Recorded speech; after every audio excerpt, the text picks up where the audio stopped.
नमस्कार, जय हिंद साथियों। तो हम पढ़ रहे थे भारतीय संविधान।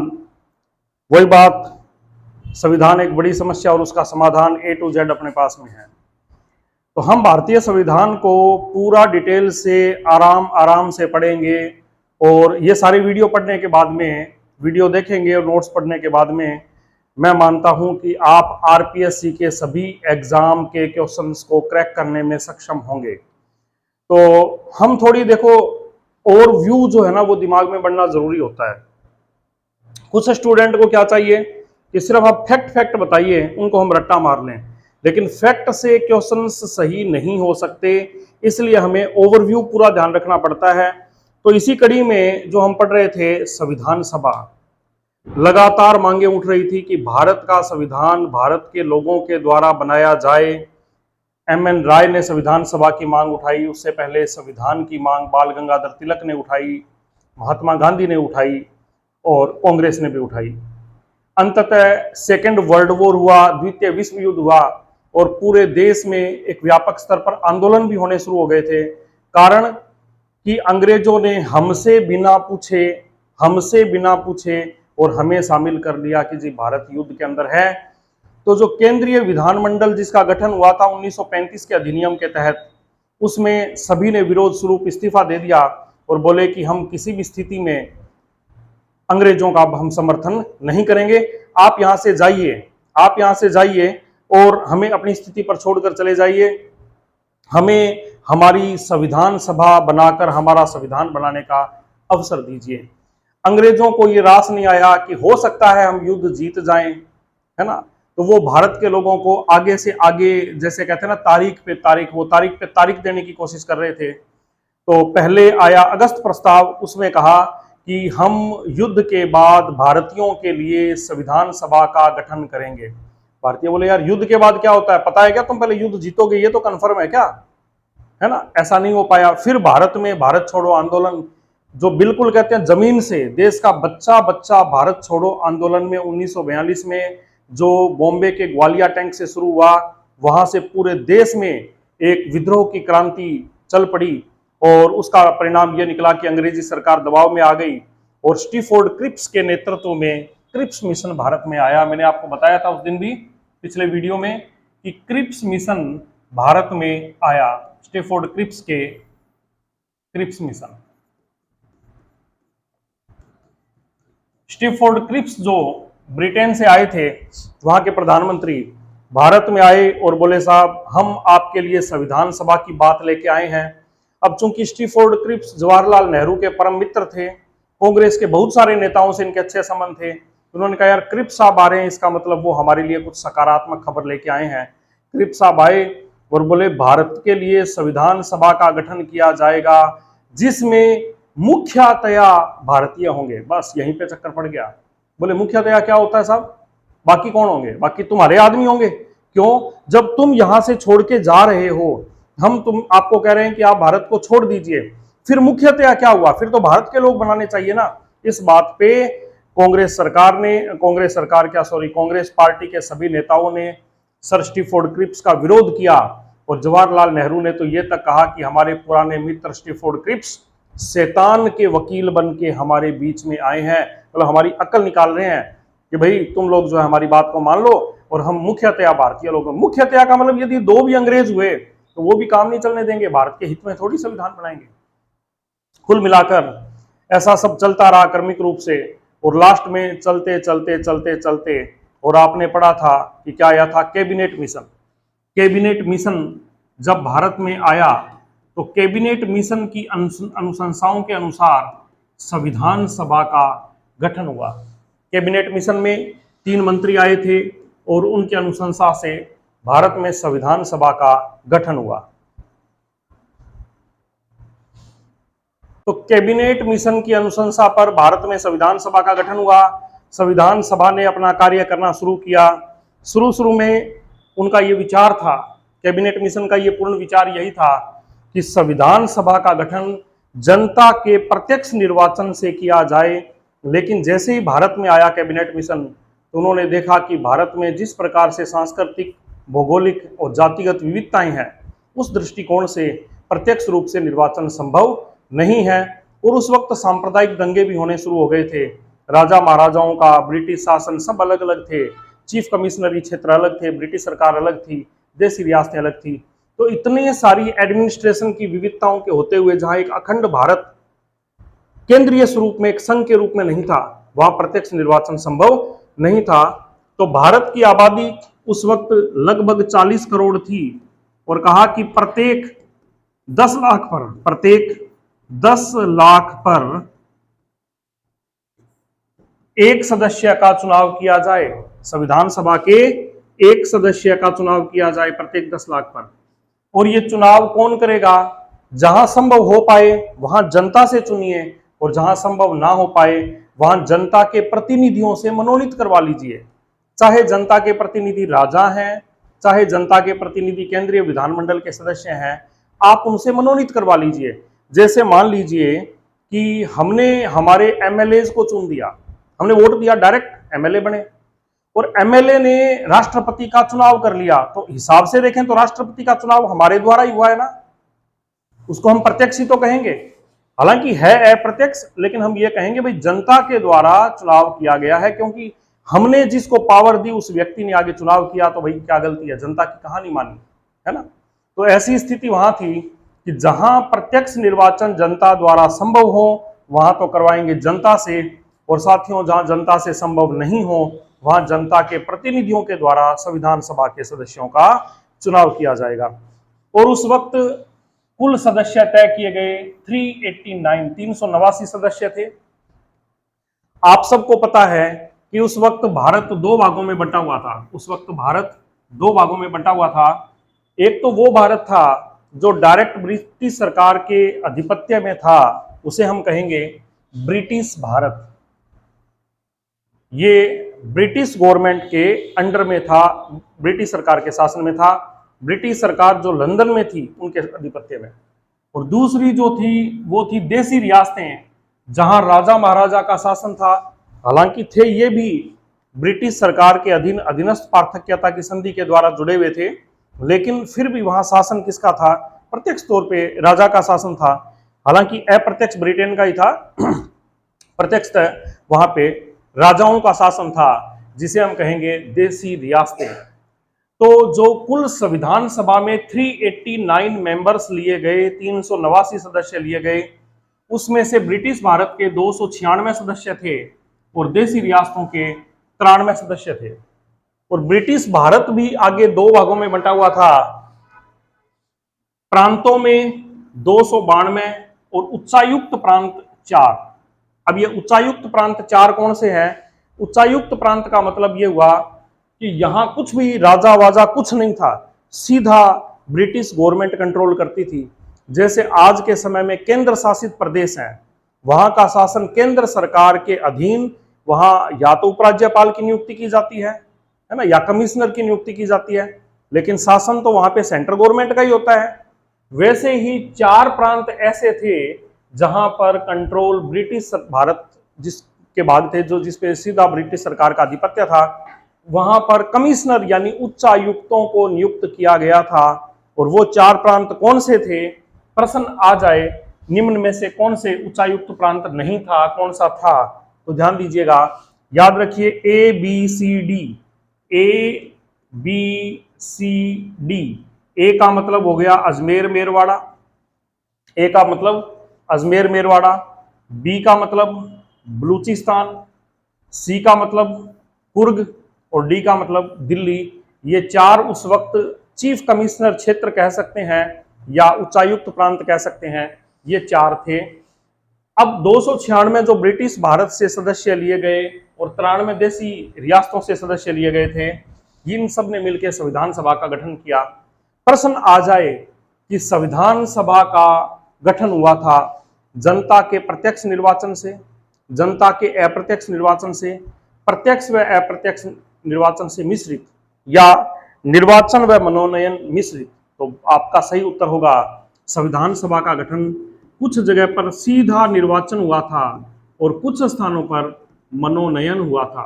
तो निर्वाचन और मनोनयन दोनों के मिश्रित स्वरूप में संविधान सभा का गठन किया गया था। अब देखिए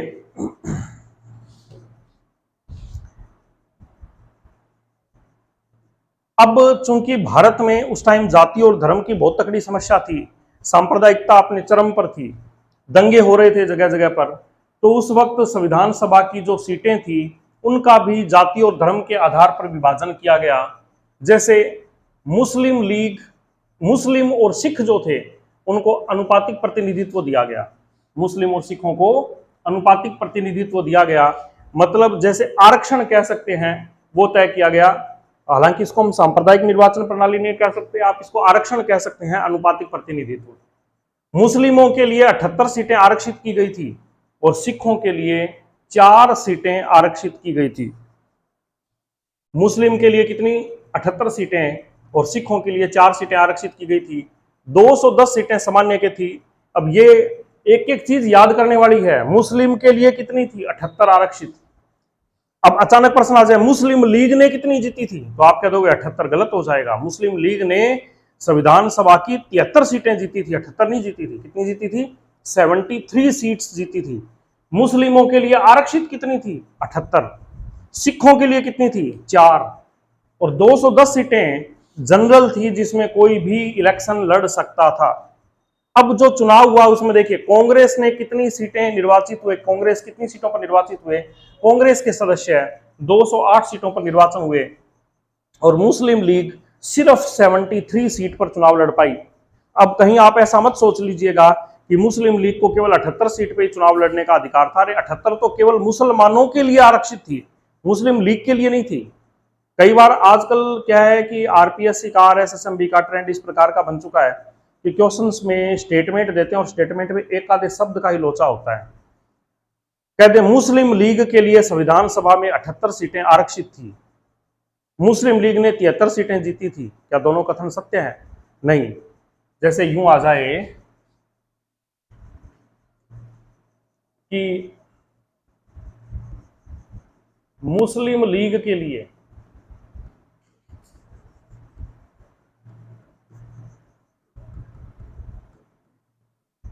78 सीटें आरक्षित थी, पहला कथन यह आ जाए। और दूसरा कथन यह आ जाए, ये ए और बी आ जाए कि मुस्लिम लीग ने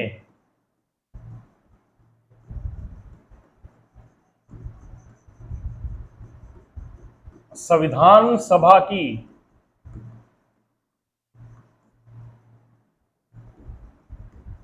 73 सीटों पर जीत प्राप्त की। बताइए कौन सा कथन सत्य है? मुस्लिम लीग के लिए 78 सीटें नहीं थी, मुसलमानों के लिए 78 सीटें थी, पहला कथन गलत है। मुस्लिम लीग ने संविधान सभा की 73 सीटों पर जीत प्राप्त की, यह कथन सत्य है। तो ऐसे कारण और कथन के ऊपर प्रश्न आ जाते हैं और ये तो सीधे कथन पे भी आ सकते हैं। आजकल कथन में और ज्यादा कॉम्प्लिकेशन हो गया है, 4 कथन दे देते हैं, इनमें से सत्य है ए बी और सी, ए सी और डी, सभी ए बी सी, ऐसे करके सिर्फ ए, ऐसे तमाम ऑप्शन बनते हैं जिसमें स्टूडेंट जो है वो कंफ्यूज होकर प्रश्न को गलत कर सकता है। इसलिए एक एक शब्द को बड़ी सावधानी के साथ में अपने को पढ़ना है। अब मुसलमानों के लिए और सिखों के लिए आरक्षित सीटों पर भी, हालांकि सीटें आरक्षित थी किसके लिए? मुसलमानों के लिए, सिखों के लिए। उसमें भी 3-3 सदस्य कांग्रेस के निर्वाचित हो गए थे। कुल मिला के ये है कि संविधान सभा में कांग्रेस के प्रतिनिधित्व पर देश की जनता ने एक तरफा मोहर लगाई कि भाई कांग्रेस संविधान सभा का निर्माण करे, तो देश की जनता को कोई आपत्ति नहीं है, कांग्रेस को चार्ज दे दिया। और मुस्लिम लीग इससे बौखला गई क्योंकि मुस्लिम लीग मोहम्मद अली जिन्ना का तो एक ही गणित चलता था, मेरा पाकिस्तान बन जाए, मैं उसका प्रधानमंत्री बन जाऊं, मैं उसका राष्ट्रपति बन जाऊं, मेरा पाकिस्तान बन जाए अलग से, बस उसके एक ही थी। और वो बौखलाई हुई जो मुस्लिम लीग के नेता थे, उन्होंने देश में सांप्रदायिक दंगे फैलाने शुरू कर दिए, संविधान सभा का बहिष्कार कर दिया और देश में 16 अगस्त 1946 के दिन 16 अगस्त 1946 के दिन मुस्लिम लीग ने प्रत्यक्ष कार्यवाही दिवस मनाकर 16 अगस्त 1946 उस दिन उन्होंने प्रत्यक्ष कार्यवाही दिवस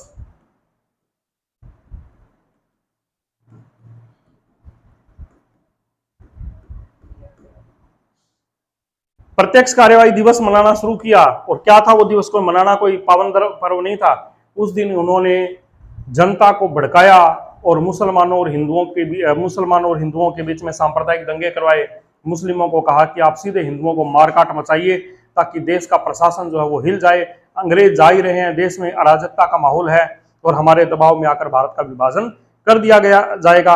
और मुस्लिम लीग की ये चाल सफल भी हुई और हमारे देश का विभाजन हुआ। तो ये उनकी बौखलाहट का नतीजा था। उनको ये था कि या तो भारत पे राज ही हम करेंगे पूरे पे, और या फिर हमारे लिए अलग पाकिस्तान बना दो, नहीं तो हम दंगे करवाएंगे। और वो दंगे उन्होंने करवा भी दिए। चलिए, वो तो सब चीजें अलग है, तत्कालीन परिस्थितियां थी। अब देखो, संविधान सभा का जब निर्माण हुआ तो आपको बता दें, महात्मा गांधी संविधान सभा में सदस्य नहीं थे। महात्मा गांधी संविधान सभा में सदस्य नहीं थे। मोहम्मद अली जिन्ना तो वैसे भी नहीं थे, क्योंकि उसने तो पूरा विरोध ही किया संविधान सभा का। जयप्रकाश नारायण और तेज बहादुर स्प्रू ने संविधान सभा से त्याग पत्र दे दिया था। ये छोटे छोटे फैक्ट हैं, हर कंपटीशन एग्जाम में काम के हैं। इनकी आपको पीडीएफ मिल जाएगी, जिनके आप प्रिंट निकाल कर, ये तो है नोट्स के हिसाब से पीपीटी फाइल, इसके सीधे आपके नोट्स और बने हुए हैं जो आपकी स्टडी के लिए हैं, वो आपको पीडीएफ अवेलेबल हो जाएगी, उसके आप प्रिंट निकाल के स्टडी कर लीजिएगा। तो दरअसल क्या होता है, समस्या स्टूडेंट की एक आती है, क्लास में टीचर पढ़ा रहे हैं, वो फाइल कुछ अलग ही होती है और नोट्स होते हैं वो कुछ अलग ही होते हैं, किताबों में कुछ और ही होता है, तो स्टूडेंट कंफ्यूज हो जाता है। यहाँ मैंने नोट्स तैयार किए हैं, जो मैं नोट्स स्टूडेंट को देने वाला हूँ, उन्हीं नोट्स की लाइन टू लाइन ही फाइल है, इसी को मैं सीधा सीधा समझा रहा हूँ।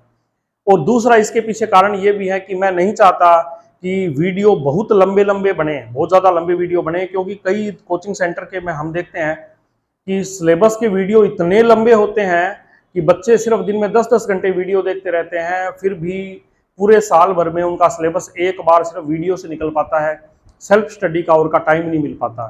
बार बार सिलेबस को रिवाइज नहीं करेंगे, वीडियो में हम ज़्यादा टाइम स्पेंड कर देंगे, तो ऐसे में भी हमारा नुकसान है।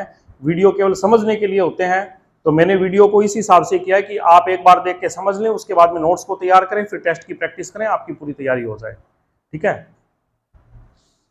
तो ऐसे हाथ से धीरे धीरे लिखता रहूं एक एक लाइन को, तो आपको ही पता है कि मतलब 1 घंटे की क्लास हो जाएगी, सीखने को मिलेगा 1 पेज।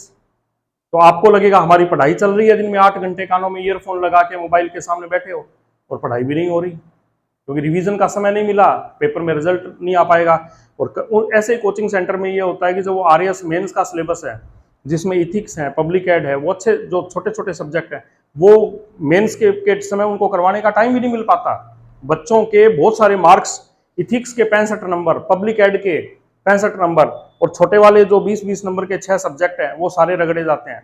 तो अपने चाहते हैं कि हर सब्जेक्ट को हमें सिमेट्रिकल टाइम देना है, ना किसी पे बहुत ज़्यादा समय देना है, ना ही बहुत कम समय देना है। तो देखिए, थोड़ी सी बात भी बीच बीच में आपको बता दें तो ठीक रहे।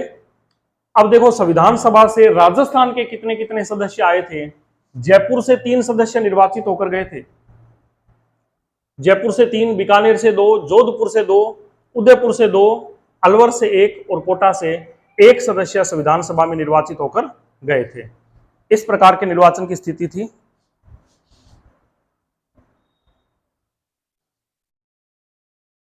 अब संविधान सभा का निर्वाचन हो गया, चुनाव लड़ लिए, चुनाव में कुछ फायदा नहीं नजर आया मुस्लिम लीग को, तो बोले साहब हम ना खेलेंगे, ना खेलने देंगे, है ना।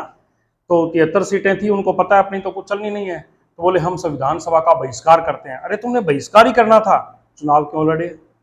हार गए तो हम बहिष्कार करते हैं, जीत जाते तो ठीक है। ये चीजें गलत थी, लेकिन ठीक है, चल रही थी। अब संविधान सभा बन के तैयार हो गई, संविधान सभा ने अपना काम करना शुरू कर दिया। 9 दिसंबर 1946 को संविधान सभा की पहली बैठक हुई। 9 दिसंबर 1946 को संविधान सभा की पहली बैठक हुई, और पहली बैठक 9 दिसंबर 1946, इस तारीख को हमें याद रखना एकदम बढ़िया तरीके से। संविधान सभा की पहली बैठक हुई, और पहली बैठक, अब जब बैठक होगी तो उसमें कोई ना कोई अध्यक्ष तो चाहिए। तो आजकल जैसे प्रचलन है कि अपने जब भी विधानसभा है या लोकसभा का सत्र जब शुरू होता है, तो प्रोटेम स्पीकर का चुनाव करते हैं कि किसी जो वरिष्ठ सदस्य हैं, उम्रदराज हैं, सम्मानीय हैं, उसको प्रोटेम स्पीकर बना देते हैं। ठीक वैसा ही प्रचलन प्रचलन तो अब है, शुरुआत में भी ऐसा ही हुआ कि डॉक्टर श्री सच्चिदानंद जी सिन्हा जो सबसे वरिष्ठतम सदस्य थे, बुजुर्ग थे, उन्हें संविधान सभा का अस्थायी सदस्य चुना गया। अस्थायी, टेम्परेरी रहे थे सिर्फ ये 2 दिन ही, अस्थायी सदस्य चुना गया। वह संविधान सभा के सबसे वरिष्ठतम सदस्य थे। संविधान सभा में 207 सदस्यों ने भाग लिया, 10 महिला सदस्यों ने भी भाग लिया। संविधान सभा में प्रथम बैठक में कितनी महिला सदस्य ने भाग लिया? 10। संविधान सभा की प्रथम बैठक में कुल कितने सदस्यों ने भाग लिया? 207। संविधान सभा में कुल कितनी महिलाएं थी? 15। संविधान सभा में कुल कितनी महिलाएं थी? 15 महिलाएं थी। प्रथम बैठक शुरू हुई और प्रथम वक्ता, क्योंकि संविधान सभा का काम है ना बहुत लंबा, 2 वर्ष 11 माह 18 दिन, लगभग 3 साल के आसपास चला था। 3 साल में 12 दिन बचे थे। उसमें तमाम बैठकें हुई, तमाम भाषण हुए, तमाम बहसबाजी हुई, है ना। उसके बाद में हर चीज पे, एक अक्षर पे, एक शब्द पे गहन मंथन हुआ और हमारा पवित्र संविधान बन के तैयार हुआ। तो साथियों, पहले वक्ता कौन थे ये सोचने की बात है। तो पहले वक्ता थे जे.बी. कृपलानी। कौन थे? जे.बी. कृपलानी। संविधान सभा में कांग्रेस के कितने सदस्य थे? 208। प्रथम बैठक में कितने सदस्यों ने भाग लिया? 207। कितनी महिलाओं ने भाग लिया? 10। संविधान सभा में कुल कितनी महिलाएं थी? 15। संविधान सभा में कुल कितनी महिलाएं थी? 15। संविधान सभा के उपसभापति फ्रैंक जे एंथोनी एक आंग्ल भारतीय थे। अब ध्यान रखना भाई, एक तो है उपसभापति और एक आगे 2 नाम दूंगा मैं आपको, उपाध्यक्ष। उपसभापति और उपाध्यक्ष दोनों पृथक पृथक चीजें हैं। कई बार क्या है, ऑप्शन आ जाए तो ये उपसभापति जो फ्रैंक जे एंथोनी है, ये आंग्ल भारतीय थे, ये उपसभापति थे, उपाध्यक्ष नहीं थे। उपाध्यक्ष 2 थे, मैं आगे आपको बताऊंगा, ठीक है ना। संविधान सभा में, आज हमारे लोकसभा में जैसे महिलाओं को आरक्षण है, उस वक्त संविधान सभा में कोई आरक्षण नहीं था। 15 महिलाएं अपने प्रतिनिधित्व, अपने बूते पर प्रतिनिधित्व के आधार प्रतिनिधित्व प्राप्त किया था। अब ये कुछ देखो छोटी मोटी टाइपिंग मिस्टेक है, लेकिन अपने को कोई भी नोट्स होता है, कोई भी चीज है, उसकी अच्छी चीजें पकड़नी है। जैसे संविधान सभा में मुस्लिम लीग ने बहिष्कार किया, तो आपको पता है एक ब्रिटेन जो है, ब्रिटेन के पूर्व प्रधानमंत्री विंसेंट चर्चिल, पूर्व प्रधानमंत्री विंसेंट चर्चिल, बाद में तो आपको पता है क्लीमेंट एटली बन गए थे लेबर पार्टी से, ये रिपब्लिक पार्टी से थे, और ये भारत को कभी आजाद देख के खुश नहीं थे। इन्होंने कभी अच्छी टिप्पणी की ही नहीं, है ना। चर्चिल हमेशा चर्चा में रहते थे अपनी बकवास से। कहा कि संविधान सभा एक ऐसा विवाह है जिसकी दुल्हन ही गायब है। दुल्हन ही गायब का मतलब इन्होंने मुस्लिम लीग को दुल्हन माना कि एक ऐसा विवाह है जिसकी दुल्हन ही गायब है। इसी प्रकार से इन्होंने गांधी जी को अर्धनग्न फकीर, देशद्रोही फकीर, आपको पता है कि जब गांधी जी गए थे गोलमेज सम्मेलन में भाग लेने के लिए, द्वितीय गोलमेज सम्मेलन में, तो वहां की सीढ़ियों पे चढ़ रहे थे, धोती में थे। आपको पता है गांधी जी एक ही धोती में रहते थे। उस धोती को पहने जब वो वहां की सीढ़ियां चढ़ रहे थे, तो विंसेंट चर्चिल ने कहा था कि एक अर्धनग्न देशद्रोही फकीर को ब्रिटेन के संसद की सीढ़ियां चढ़ते हुए देखना एक अचंभा है। मतलब इन्होंने गांधी जी को देशद्रोही भी कहा, अर्धनग्न भी कहा, और भारतीयों की हर चीज पे ये कांग्रेस को देशद्रोही संस्था कहते थे, भारत के स्वतंत्रता आंदोलन को पे भी ये टिप्पणियां करते थे। मतलब कभी भी इनके सकारात्मक टिप्पणी हमारे स्वतंत्रता आंदोलन या हमारे देश के प्रति नहीं रही। क्लीमेंट एटली जो थे वो भारतीय स्वतंत्रता के पक्षधर थे। अब देखिए 11 दिसंबर 1946, मात्र 2 दिन बाद संविधान सभा की दूसरी बैठक होती है साथियों। और संविधान सभा की दूसरी बैठक में, पहली बैठक हो गई, कितने सदस्यों ने भाग लिया? 207। महिलाएं कितनी ने भाग लिया? 10 ने। कुल कितनी महिलाएं थी? 15। सब बातें आपको फैक्ट याद रखने, एक एक चीज खोपड़ी में सेट कर लीजिए। और कैसे करें सर, हम भूल जाते हैं। भूलते बालते कुछ नहीं है, हम बार बार पढ़ते नहीं है। हम सोचते हैं एक आधी बार पढ़े हमें याद हो जाए, तो कुछ भी नहीं याद होता किसी को भी। एक बार में याद होने लग जाए तो दुनिया की हर चीज हमें याद ही रहे ना फिर जो। हमें जिस चीज को हम याद करने का प्रयास करेंगे, टेस्ट देंगे, बार बार लिखेंगे, नोट्स हैं, वीडियोस हैं, उनके जरिए फैक्ट को दिमाग में डालें। जितना आप इसे समय देंगे जितनी देर आप इन चीजों से जुड़े रहेंगे मानसिक रूप से, उतनी ये चीजें आपके दिमाग में रहेगी। अच्छा, अब देखो 11 दिसंबर 1946 को संविधान सभा की दूसरी बैठक हुई। डॉक्टर राजेंद्र प्रसाद को संविधान सभा का स्थायी सदस्य चुना गया। तो अब ये बात सोचने की है, डॉक्टर राजेंद्र प्रसाद को संविधान सभा का स्थायी, मैंने सदस्य बोल गया हूं, सॉरी, स्थायी अध्यक्ष चुना गया। कब? दूसरी बैठक में 11 दिसंबर 1946 को डॉक्टर राजेंद्र प्रसाद को संविधान सभा का स्थायी अध्यक्ष चुना गया। अब ये संविधान सभा जब भी संविधान बनाने का काम करेगी और मीटिंग करेगी, उस वक्त आप ध्यान रखिए हमेशा इसकी अध्यक्षता कौन करेंगे? डॉक्टर राजेंद्र प्रसाद। यही संविधान सभा, आपको पता है कि बाद में 22 नवंबर 1947 के पश्चात ये काम करना शुरू कर देती है संसद की भांति भी, क्योंकि देश चलाने के लिए संसद भी चाहिए, अंग्रेजों को तो भगा दिया। तो संसद की भांति जब कार्य करेगी तब इसकी अध्यक्षता करते थे गणेश वासुदेव मावलंकर। कौन करेंगे? गणेश वासुदेव मावलंकर। ये ध्यान रखिएगा कि जब संविधान सभा की तरह संविधान सभा संविधान निर्माण का कार्य करेगी, उस वक्त इसकी अध्यक्षता करते हैं कौन? डॉक्टर राजेंद्र प्रसाद। और जब यही संविधान सभा संसद की भांति कार्य करती थी, उस वक्त इसकी अध्यक्षता करते हैं गणेश वासुदेव मावलंकर। तो संविधान सभा के अध्यक्ष कौन रहे? डॉक्टर राजेंद्र प्रसाद, 11 दिसंबर 1946। और जब यह संसद की भांति कार्य करती थी तो इसके अध्यक्ष कौन रहे? गणेश वासुदेव मावलंकर, GV मावलंकर। और जब आपको पता है भारत का संविधान बनके तैयार हो गया और इस संविधान सभा ने संसद की भांति कार्य करना शुरू किया, तो गणेश वासुदेव मावलंकर लोकसभा अध्यक्ष बने थे। और एकमात्र लोकसभा अध्यक्ष जिनके खिलाफ अविश्वास प्रस्ताव आया है वो भी गणेश वासुदेव मावलंकर ही थे, जिनके खिलाफ अविश्वास प्रस्ताव आया। आज तक लोकसभा अध्यक्ष के खिलाफ अविश्वास प्रस्ताव आया नहीं, जिनके खिलाफ आया वो थे गणेश वासुदेव मावलंकर। और फिर पद पर रहते हुए भी इनकी मृत्यु हो गई थी। मतलब अंतरिम संसद की भांति जब संविधान सभा कार्य कर रही थी तो इनके खिलाफ अविश्वास प्रस्ताव आया कि इनको हटाया जाए, और बाद में पद पर रहते हुए इनकी मृत्यु हो गई थी। तो गणेश वासुदेव मावलंकर का नाम काफी कंट्रोवर्शियल और इंपॉर्टेंट है, कई चीज जगह पर इनका नाम जुड़ा हुआ है, आपको इसका ध्यान रखना है। ठीक है। संविधान सभा के संसद के रूप में अध्यक्ष कौन थे? तो बहुत से लोग डॉक्टर राजेंद्र प्रसाद लिख देते हैं, लेकिन संसद के रूप में कार्य करेगा तो डॉक्टर कौन थे? गणेश वासुदेव मावलंकर। तो साथियों अब देखना, अब भारतीय संविधान के बनाने में एक व्यक्ति जिनका नाम दुनिया को और को पता भी नहीं है, लेकिन उन्होंने नींव की ईंट बनकर काम किया था, वो महानुभाव थे B.N. राव। B.N. राव जो बहुत ही एक बड़ी हस्ती थे और इन्होंने भारतीय संविधान के प्रारूप को बनाने में या ड्राफ्ट को बनाने में महत्वपूर्ण भूमिका निभाई थी। इन्होंने ही बर्मा का संविधान भी तैयार किया था। और जो संविधान सभा के सदस्य थे शिवा राव जी, ये उनके बड़े भाई थे।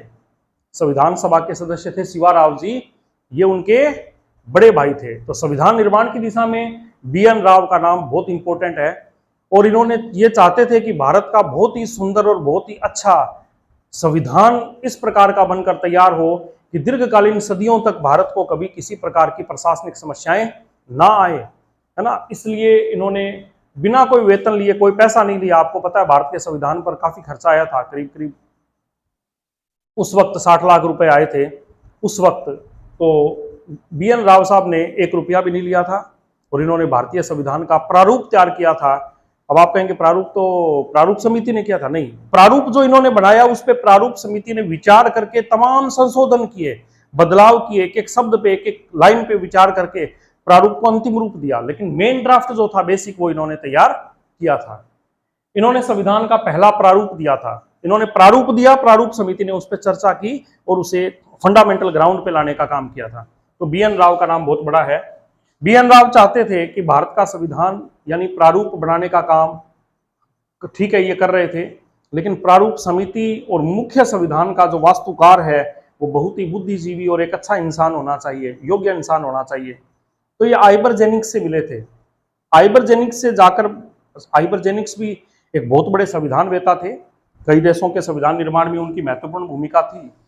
ये जाकर उनसे बोले कि साहब आप हमारे देश का एक अच्छा सा संविधान तैयार करने में हमारी मदद कीजिए। तो आइबर जेनिंग्स ने कहा, यार आपके देश में डॉक्टर भीमराव अंबेडकर जैसे बुद्धिजीवी बैठे हैं, तो फिर आप जो है वो मेरे पास में किस लिए आए हैं। तो डॉक्टर आइबर जेनिंग्स के कहने पर ही BN राव साहब जवाहरलाल नेहरू से आकर मिले और बोले आप किसी भी तरह से भीमराव अंबेडकर को संविधान सभा में शामिल कीजिए। क्योंकि भीमराव अंबेडकर साहब पहले बॉम्बे से चुनाव लड़े थे, वहां से हार गए थे।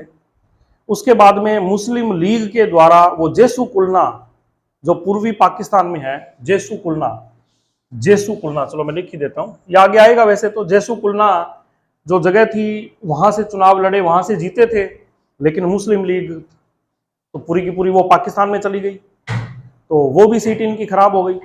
उसके बाद में BN राव साहब ने जब जवाहरलाल नेहरू को कहा, तो एक संविधान सभा के वरिष्ठ सदस्य थे, काफी बुद्धिजीवी थे, M जयकर, उन्होंने इस्तीफा दिया बॉम्बे से ही और डॉक्टर भीमराव अंबेडकर को संविधान सभा में बॉम्बे से अपनी सीट देकर संविधान सभा में शामिल किया गया। तो भीमराव अंबेडकर साहब को संविधान सभा में शामिल करवाने में BN राव का बहुत बड़ा हाथ है। भीमराव अंबेडकर को संविधान सभा में शामिल करने में BN राव का बहुत बड़ा हाथ है। इससे भी बड़ा योगदान ये है कि इन्होंने संविधान का एक प्रारूप तैयार किया। ये मेन ड्राफ्ट मैन थे, है ना, प्रारूपकार थे, और इन्होंने संविधान बनाने में 1 रुपया भी नहीं लिया। इन्होंने बर्मा का संविधान भी तैयार किया। तो कभी ये जो मैंने इतनी बातें बोली है, इन इतनी बातों में से कोई भी फैक्ट बन के कैसे भी आ सकता है। देखिए, पढ़ने से आसान है सुनना, और उससे भी आसान है देखना।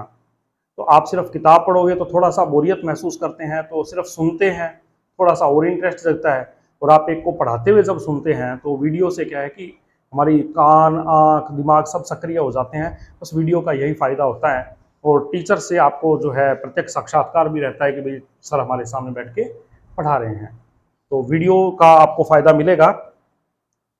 अब 9 दिसंबर, 11 दिसंबर और 2 दिन बाद फिर 13 दिसंबर, सॉरी 3 दिन बाद में 9 दिसंबर, 11 दिसंबर, 13 दिसंबर को संविधान सभा की तीसरी बैठक होती है। 13 दिसंबर 1946 को संविधान सभा की तीसरी बैठक होती है, और इस तीसरी बैठक में पंडित जवाहरलाल नेहरू ने उद्देश्य का प्रस्ताव दिया था। उद्देश्य प्रस्ताव दिया संविधान सभा की तीसरी बैठक में। क्या दिया? उद्देश्य प्रस्ताव।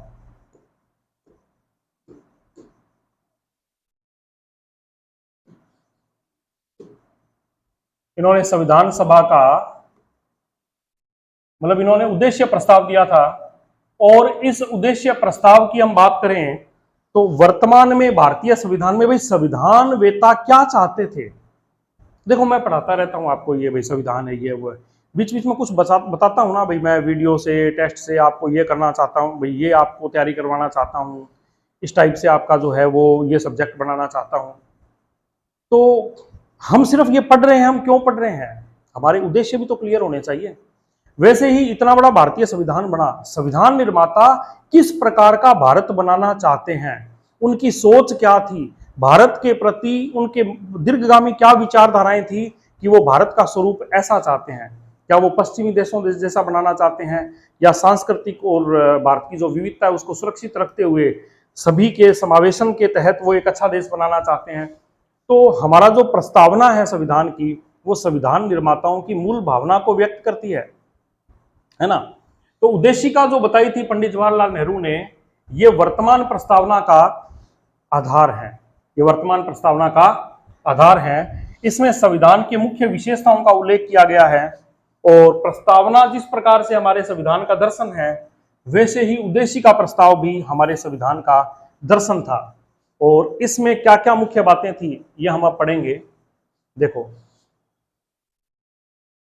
चलिए मैं वैसे ही बताता हूं आपको। भाई, जो जवाहरलाल नेहरू ने उद्देश्य प्रस्ताव दिया था, उसके मुख्य बिंदु क्या थे? पहला, स्वतंत्र संप्रभु भारतीय गणराज्य के लिए संविधान बनाना। संविधान सभा का क्या उद्देश्य है? पहली बात तो स्वतंत्र। भैया, हम किसी की नहीं मानेंगे। हमारे जो पूरे देशवासी हैं, उन्होंने संविधान सभा बनाई है। संविधान सभा सिर्फ और सिर्फ देश हित में संविधान बनाएगी।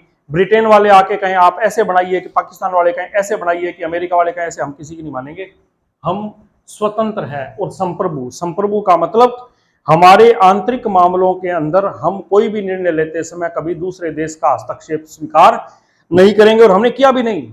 1971 में अमेरिका सीधा पाकिस्तान के सपोर्ट में था, फिर भी हमारे देश में जो नेतृत्व था उन्होंने कह दिया भाई हम संप्रभु है, हम ना अमेरिका की मानेंगे, रसिया हमारा मित्र है, हमारी मदद कर रहा है, लेकिन हमारी नीतियों में हस्तक्षेप नहीं कर रहा। तो हम स्वतंत्र हैं और संप्रभु हैं, और हम भारत स्वतंत्र और संप्रभु भारतीय गणराज्य है। गणराज्य का मतलब, गण का मतलब है जनता, और राज्य का मतलब है ऐसा राज्य है जिसका शीर्ष नेतृत्व यानी राष्ट्रपति जनता द्वारा चुना जाए। आप कहेंगे जनता ने कहां चुना? अरे जनता ने संविधान सभा के सदस्य चुने, और संविधान सभा के सदस्यों ने राष्ट्रपति चुना। हमने एमएलए एमपी चुने और एमएलए एमपी ने राष्ट्रपति चुना, तो वोट तो हमारा ही हो गया ना, हमने उनको पावर दी है चुनने की। तो जनता ने जब शीर्ष नेतृत्व का चुनाव करता है तो ऐसे हम राज्य को कहेंगे गणराज्य। क्या कहेंगे? गणराज्य। तो भारत के लिए स्वतंत्र संप्रभु भारतीय गणराज्य के लिए संविधान बनाना, यह संविधान सभा का मुख्य उद्देश्य है। दूसरा, हम स्वतंत्र भारतीय संघ मतलब एक अखिल भारतीय संघ का निर्माण करेंगे, अखंड भारत का निर्माण करेंगे, और इसमें किस किस को शामिल करेंगे? वो सभी क्षेत्र जो ब्रिटिश भारत के अधीन है, जो पहले ब्रिटिश भारत में थे, उन सबको हम शामिल करेंगे। भारतीय राज्यों को हम शामिल करेंगे, देसी राज्यों को शामिल करेंगे।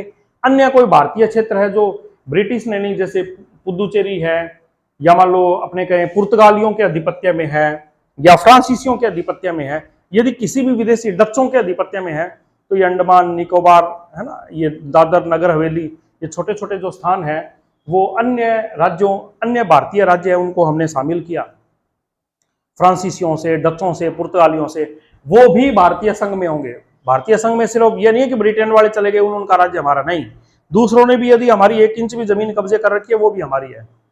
और ऐसे क्षेत्र यदि कोई बाहर का कोई देश है, वो कैसा भारत बन रहा है, हम छोटे से पड़े हैं साइड में, हमें भी भारत में मिला लीजिए, तो हम उनको भी शामिल करेंगे। तो भारतीय संघ में कौन कौन शामिल होगा? ब्रिटिश भारत, भारतीय राज्य, अन्य भारतीय क्षेत्र, और स्वेच्छा से जो भारत में मिलना चाहें, है ना। अगला उद्देश्य का क्या उद्देश्य था? कि भारतीय संघ में राज्यों को स्वायत्ता दी जाए और अवशिष्ट शक्तियां राज्यों के पास रहेगी। राज्य बनेंगे, चलो जैसे भी बनेंगे वो तो आगे की बात है, लेकिन उनको भी हम स्वायत्ता देंगे, और अवशिष्ट शक्तियां जो केंद्र सरकार के पास में संघीय शक्तियां रहेगी वो अलग है, राज्यों की अलग है, जो बची हुई है वो भी राज्यों को देंगे। संप्रभु व समस्त शासन की शक्तियां जनता में निहित होगी। मतलब संप्रभु का मतलब है देश की जनता ही अपने भविष्य का, अपने वर्तमान का निर्णय लेगी। कोई भी बाहरी शक्ति, चाहे वो अपने कह सकते हैं कोई देश हो, कोई अराजक तत्व हो, वो कभी भी हमें प्रभावित नहीं कर सकता। अल्पसंख्यकों, जनजातीय क्षेत्र व पिछड़े क्षेत्रों, सामाजिक रूप से वंचित और पिछड़े वर्गों के हितों के संरक्षण के लिए विशेष प्रावधान किए जाएंगे। मतलब हम जो आगे संविधान बनाने जा रहे हैं, नेहरू साहब ने यह क्लियर किया कि हम देश में जनजाति हैं, पिछड़े हुए क्षेत्र हैं, सामाजिक रूप से पिछड़े हुए लोग हैं, उनको संरक्षण के लिए विशेष प्रावधान करेंगे। जिस प्रकार से उनका सदियों से शोषण हुआ है वो अब आगे नहीं होगा। नागरिकों को सामाजिक, आर्थिक, राजनीतिक न्याय, ये व्याय आ गया, न्याय है ये, प्रतिष्ठा, अवसर और विधि के समक्ष समान विचार, अभिव्यक्ति, विश्वास, धर्म, उपासना, संघ की स्वतंत्रता, व्यवसाय और कार्य की भी स्वतंत्रता होनी चाहिए। यहां कर लेना, उपासना, व्यवसाय व कार्य की स्वतंत्रता होनी चाहिए। विश्व शांति और मानव कल्याण को प्रोत्साहन देना, मतलब हम ना सिर्फ अपने देश के लिए सब कुछ कर रहे हैं, बल्कि हम अब पूरे वैश्विक समुदाय में भी भारत हमेशा विश्व शांति और मानव कल्याण को प्रोत्साहन देगा।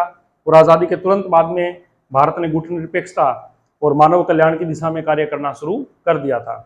स्वतंत्र भारत में जल, थल व नभ में पूर्ण स्वतंत्रता हो। तो ये सब उद्देश्य प्रस्ताव थे, ये सभी बिंदु पता होने चाहिए। कैसे प्रश्न आएगा? अरे वही कथन आ जाते हैं, 4 ऑप्शन में कोई ये 4 ऑप्शन टिका दें और कहीं इनमें से कौन सा शामिल था, कौन सा शामिल नहीं था, ऐसे भी आ सकते हैं।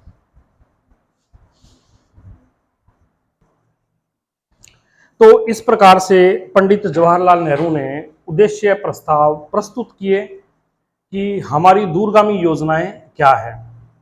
ठीक है, अच्छे थे उद्देश्य प्रस्ताव और सभी के सभी स्वीकार करने योग्य थे।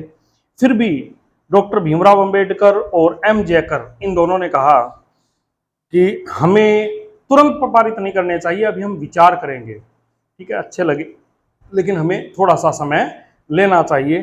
तो तुरंत जो है वो पारित नहीं किया गया, बल्कि उन्होंने देखो पेश तो कर दिए थे 13 दिसंबर 1946 को और 22 जनवरी 1947 को 13 दिसंबर 1946 को पेश किया और पारित कब किया? 22 जनवरी 1947 को। यानी लगभग आप मान के चलिए कि करीब 40 दिन के बाद में इस उद्देश्य प्रस्ताव को पारित किया गया। ठीक है ना, 22 जनवरी 1947 को किया। महात्मा गांधी, जयप्रकाश नारायण और बीएन राव संविधान सभा के सदस्य नहीं थे। निम्न में से कौन? देखो, बीएन राव जिन्होंने प्रारूप तैयार किया, रचना मतलब ड्राफ्टिंग करने में इनका बड़ा रोल था। अंबेडकर साहब को ये शामिल करके लाए और संविधान बनाने में सबसे ज्यादा रुचि इन्होंने दिखाई थी। वो संविधान सभा के सदस्य नहीं थे, वो संविधान सभा के सदस्य नहीं थे। तो कल को कभी ऑप्शन में आ जाए, महात्मा गांधी का तो क्लियर है भाई, वो संविधान सभा में नहीं आए। उन्होंने कहा हमने आजादी के लिए जो करना था वो कर दिया, अब आप देश को बढ़िया चलाइए, संविधान बनाइए, सब कुछ कीजिए, मुझे सत्ता में नहीं आना, ना मुझे सत्ता का सुख लेना। जयप्रकाश नारायण, बड़ी भूमिका थी आजादी की लड़ाई में, ये भी संविधान सभा के सदस्य नहीं बने। और बीएन राव, जिनका संविधान बनाने में रोल बहुत बड़ा था, लेकिन ये संविधान सभा के सदस्य नहीं थे।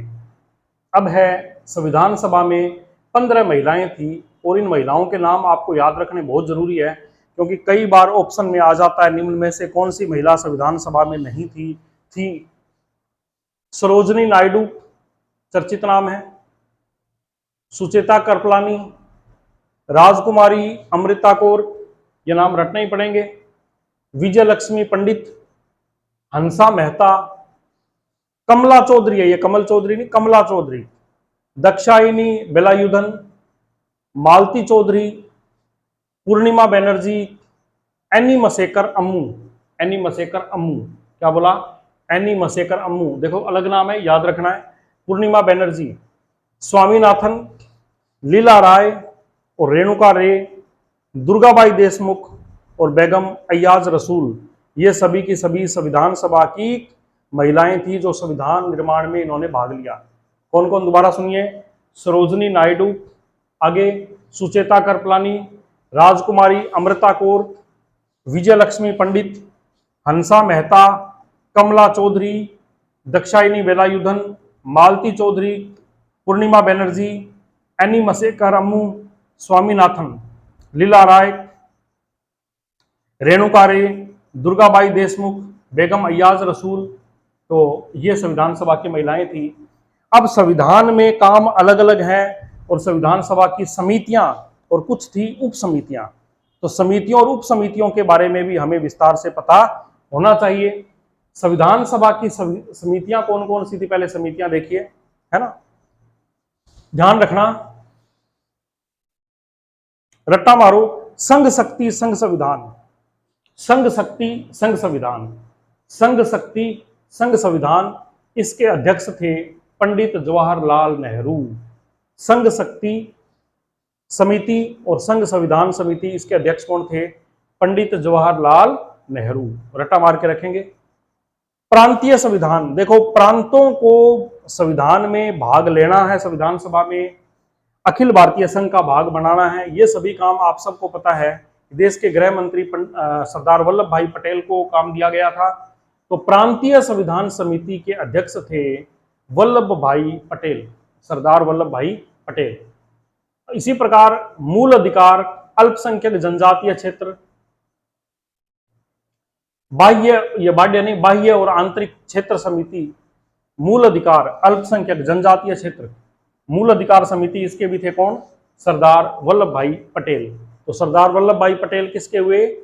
प्रांतीय संविधान समिति, मूल अधिकार अल्पसंख्यक, जनजातीय क्षेत्र और बाह्य और आंतरिक समिति, इन सब के थे कौन? सरदार वल्लभ भाई पटेल। ये समितियां आपको ध्यान रखनी है। हाँ, एक आपको देखना नियम समिति। नियम समिति के अध्यक्ष कौन थे? नियम समिति के भी ध्यान रखना। नियम समिति के अध्यक्ष कौन थे? देखो 3 समितियां थी जिनके मैं नाम बता रहा हूं अलग से। नियम समिति,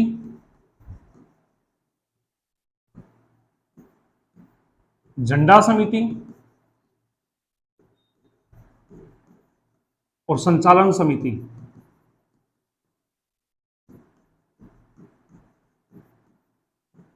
इन तीनों के अध्यक्ष थे डॉक्टर राजेंद्र प्रसाद।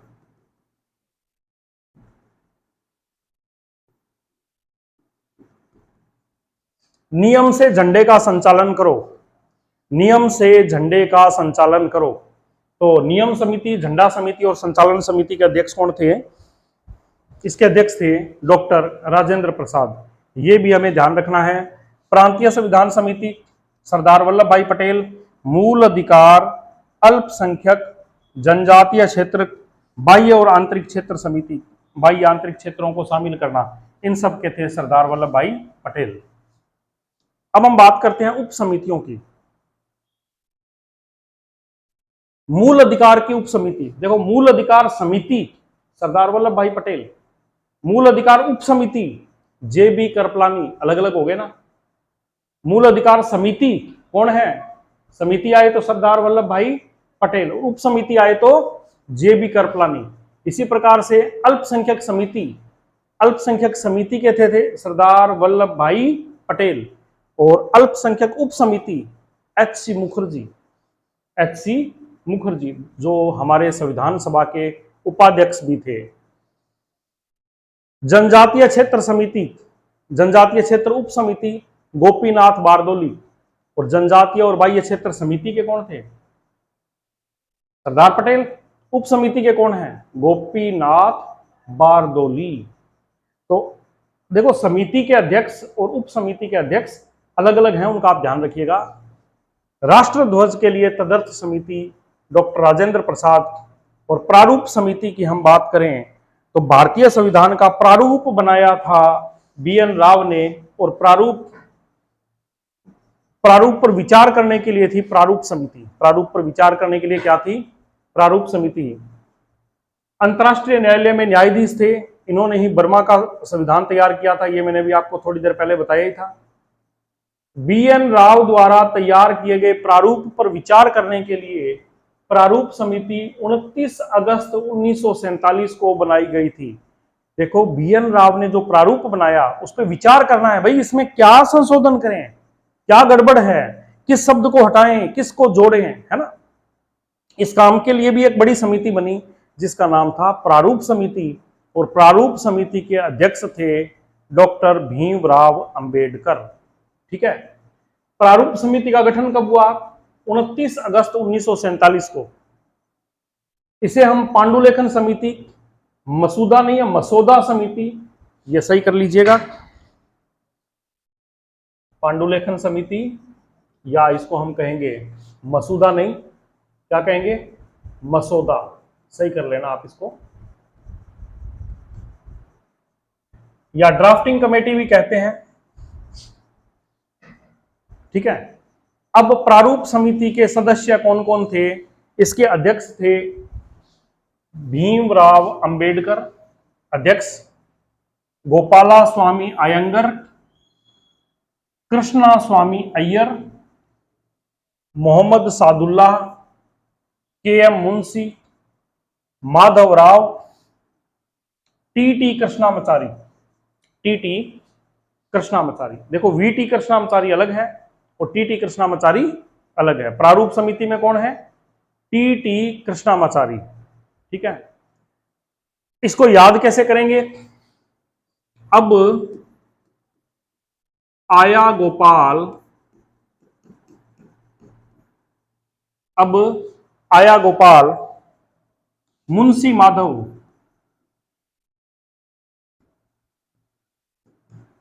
मित्र के साथ, अब मतलब अंबेडकर, आया मतलब कृष्णा स्वामी अय्यर, आया मतलब कृष्णा स्वामी अय्यर। गोपाल मतलब गोपाला स्वामी अयंगर। मुंशी के मुंशी। माधव एन माधव राव। मित्र, मित्र में कौन आ गया, सॉरी मित्र, मुंशी माधव मित्र के साथ तो बीएल मित्र, और साथ का मतलब आ गया सादुल्ला। साथ का मतलब कौन आ गया, सादुल्ला। इसमें आप थोड़ा सा चेंज कर लेना।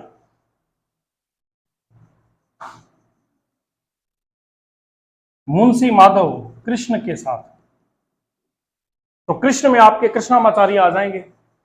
और कृष्णामाचारी की जगह पर अब भगवान कृष्ण थोड़ी शैतानी करते थे तो उनकी जगह पे खेतान आ गए, है ना, याद रख लेना। टीटी कृष्णामाचारी थे, अब कृष्ण जी थोड़ी शैतानी करते थे तो उनकी जगह कौन आ गए, शैतान नहीं खेतान, ठीक है, खेतान आ गए। और माधव की जगह पे कौन आ गए, बीएल मित्र आ गए। तो ये जो मैंने लाइन बोली है इससे आप थोड़ी अपनी ट्रिक बना सकते हैं प्रारूप समिति के सदस्यों को याद करने के लिए। क्योंकि थोड़ा ट्रिक में मैं बताते हैं ट्रिक तो, लेकिन ट्रिक होती है उन बच्चों के लिए जो तैयारी की शुरुआत कर रहे हैं। लेकिन हमें इतना पढ़ना है, इतना पढ़ना है कि सब कुछ चीजें खोपड़ी में रट जाएं, फिर ट्रिक की जरूरत ही ना पड़े। ट्रिक की तो तब है जब हमें कंफ्यूजन हो, कंफ्यूजन सारे खत्म ही कर देने हैं, है ना। तो तैयारी जब एकदम चरम पे पहुंच जाती है उन लोगों को ट्रिक में इंटरेस्ट नहीं रहता, और तैयारी में शुरुआत में आते हैं उनको कहते हैं कुछ याद नहीं हो रहा, कुछ याद, उनको आप ऐसी ट्रिक सी बता दो, अरे वाह सर ने क्या ट्रिक बताई है, याद हो गया। और इसी से वीडियो देख देख के बच्चे कोर्स ज्वाइन कर लेते हैं, क्योंकि उस वीडियो में थोड़ी जादूगरी वाली बातें हैं, ट्रिक बता दी और। लेकिन असली काम बेटा पढ़ने से काम चलेगा। जैसे ट्रिकों से ठीक है ऊपर ऊपर के क्वेश्चन सही हो जाते हैं, जहाँ गहराई में मामला आ जाए ना, वीटी कृष्णामाचारी टीटी कृष्णामाचारी, तो इस क्वेश्चन से कुछ भी क्लियर नहीं होगा। वीटी कृष्णामाचारी अलग है, टीटी कृष्णामाचारी अलग है, तो चक्कर पड़ जाएगा ना। अब देखो, अंबेडकर ने मुंबई से संविधान सभा का चुनाव लड़ा था, वहां से हार गए थे। फिर मुस्लिम लीग की सहायता से जेसु पुलना एक जगह है, वहां बंगाल में थी वो जगह, वहां से चुनाव जीत गए थे, लेकिन वो क्षेत्र पाकिस्तान में चला गया। तो अंबेडकर साहब फिर संविधान सभा से बाहर हो गए। तो बीएन राव साहब आइवर जेनिंग्स से मिले थे और कहा कि हमारे संविधान के बनाने में हमारी मदद कीजिए। तब आइवर जेनिंग्स ने कहा कि डॉक्टर अंबेडकर देश के महान संविधान विशेषज्ञ हैं। बीएन राव ने यह बात आकर जवाहरलाल नेहरू को बताई। जवाहरलाल नेहरू साहब ने मुंबई के पीएम थे। अब आप कहोगे पीएम तो देश का होता है, मुंबई के कैसे? अरे भाई उस वक्त हमारा देश इकट्ठा तो हुआ नहीं था, इंटीग्रेशन नहीं हुआ था ना तब तक क्या अलग अलग क्षेत्र थे जिनके प्रधानमंत्री अलग अलग थे, है ना। जैसे राज प्रमुख राजस्थान के अलग थे, राज प्रमुख अलग थे, अलग अलग क्षेत्रों के प्रधानमंत्री अलग अलग जने बन के बैठे थे। तो वहां पर क्या हुआ, जो मुंबई के बीएम जी जो पीएम थे बीजी खेर, उनको बोला कि आप अंबेडकर साहब को किसी भी तरह से संविधान सभा का सदस्य बनाइए। तो उन्होंने एमआर जयकर को तैयार किया। एमआर जयकर साहब ने मुंबई से इस्तीफा दिया और उनके स्थान पर भीमराव अंबेडकर साहब को संविधान सभा का सदस्य बनाया गया। अब एक कमेटी और है, इंडियन स्टेट कमेटी, भारतीय राज्य कमेटी। इसके अध्यक्ष कौन थे? पंडित जवाहरलाल नेहरू। कौन थे इसके अध्यक्ष? पंडित जवाहरलाल नेहरू। तो इस प्रकार से संविधान सभा की हमने इतनी बातें पढ़ी, है ना। बाकी जो चीजें हैं वो हम नेक्स्ट वीडियो में पढ़ेंगे। तब तक के लिए बेस्ट विशेष। आप अच्छी तैयारी जारी रखिए और किसी भी प्रकार के सुझाव हो बताइएगा। Thank you, have a nice day.